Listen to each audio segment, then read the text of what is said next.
What's up guys and welcome back sa ating channel. For today's video guys ay mayroon tayong i-review. Syempre i-testing natin. Ito yung latest ngayon ng Xdubo. Ito yung Xdubo Pacific 1982. Kagandahan dito guys ay nakaset na po siya. So merong isang subwoofer, dalawang surround speaker, tsaka flat bar na speaker. So bali ito po yung laman ng kanyang mismong box.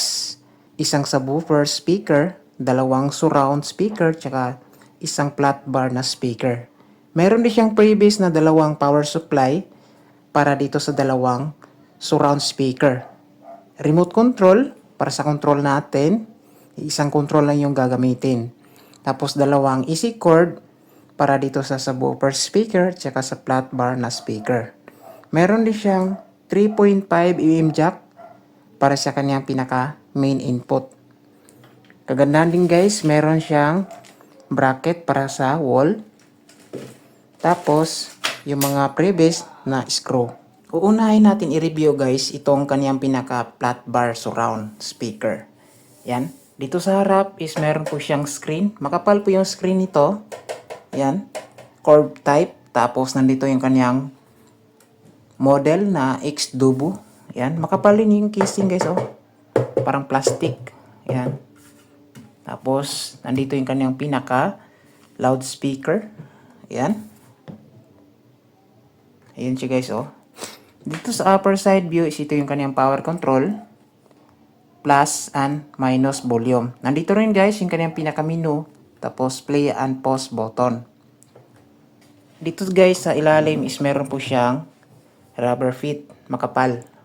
Dito sa kanyang likuran guys, nandito yung kanyang pinaka kabitan ng wall. Bali, sasabit na lang natin siya sa pinaka-screw. Ito na side guys, nandito yung ganyan power switch on off. Tsaka dito natin ikabit yung cable wire para sa 220 volts.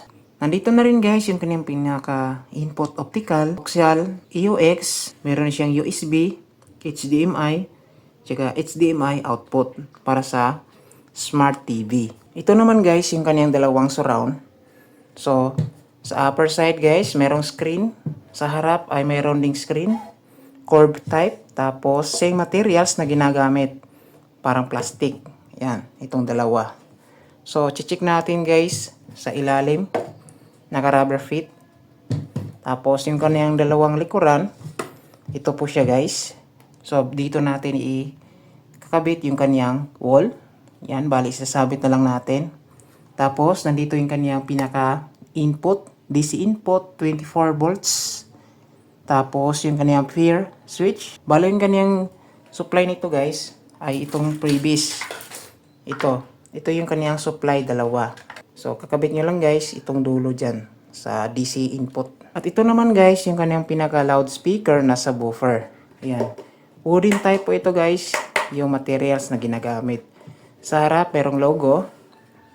Yan, medyo mataas din siya. Tapos, yan, makapal.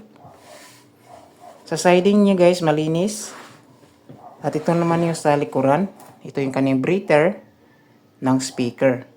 Tapos, nandito yung kanyang model. Tapos, pair switch. Nandito na rin yung guys, yung kanyang power on switch. Tsaka yung kanyang easy cord papuntang kuryente. Tapos, sa ilalim guys, nandito yung kanyang pinaka subwoofer speaker. Ito yung kanyang pinaka subwoofer speaker. Yan. Malaki. Tapos yung kanyang pit. Yan. Makapal din siya guys. Matibay. Ayan siya guys. Yung one set ng Xdubo Pacific 1982. So ngayon guys, iti-testing naman natin siya pagsabay natin yung apat na loudspeaker. So ngayon guys ay iti-testing natin. Pagsabay natin yung apat na loudspeaker. Isang subwoofer, dalawang soundbar, isang flat bar na loudspeaker. Bali yung kaniyang dalawang power supply ay nakasaksak na rin. Dalawang easy cord, paputang subwoofer, tsaka flat speaker. Yan. So, power on natin guys.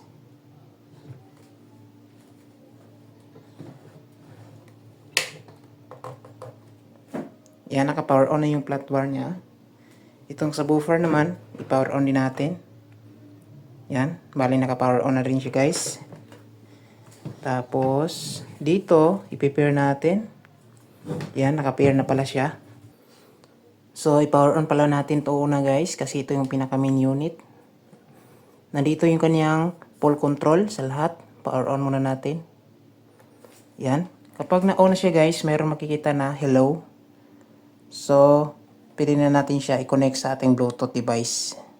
Makikita natin naka-Bluetooth BT connection. So, check natin sa ating cellphone. Cellphone natin dito guys ay nag-charge pa tayo. Yan. Off muna natin. Tapos, on. Ayan, naka-on na yung Bluetooth niya. So, dito guys, makita natin meron siyang Xdubo Pacific 1982. So, ipi-pair natin yan. Click allow and pair. Ayan, connected na po siya guys. So, play tayo ng music dito. So, ito guys, play natin. Yan, ganda ng tunog. Volume natin. Yun. Lakas.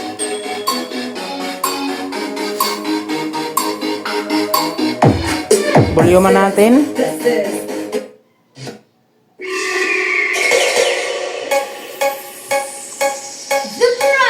Norana. This is Gigani Lights and Sounds, powered by Live Products, TNT, and Park House Audio. DJ Alex Smith. Naka-volume max na po yan.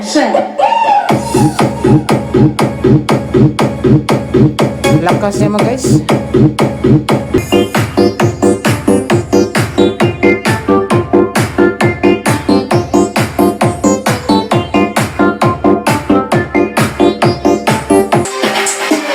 Marlon, Darwin, Rupert.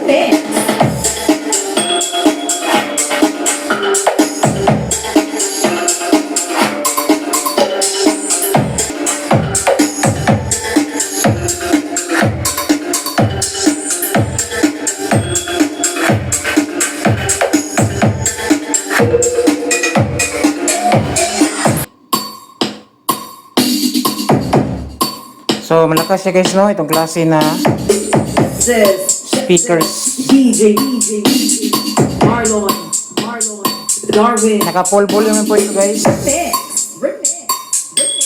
Dito sa kanyang input, meron tayong pagpipilian dyan. Select nyo lang input dito. Yung pinaka-input niya guys.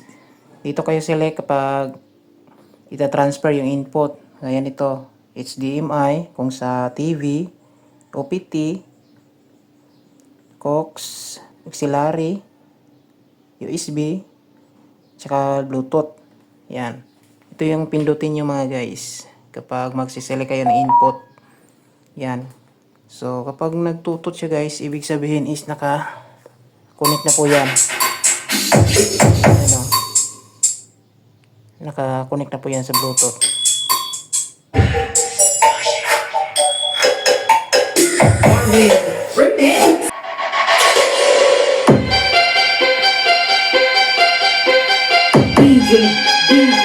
Darwin, Remix.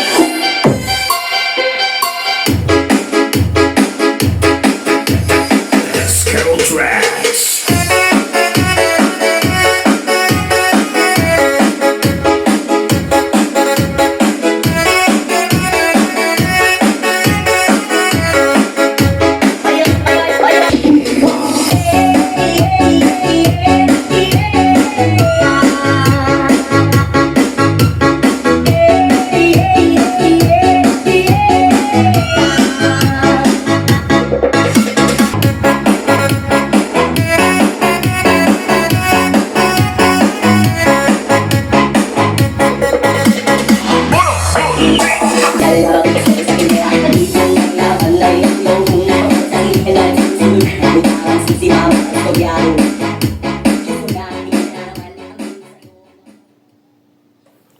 So, ayan guys, yung tunog ng Xdubo Pacific 1982.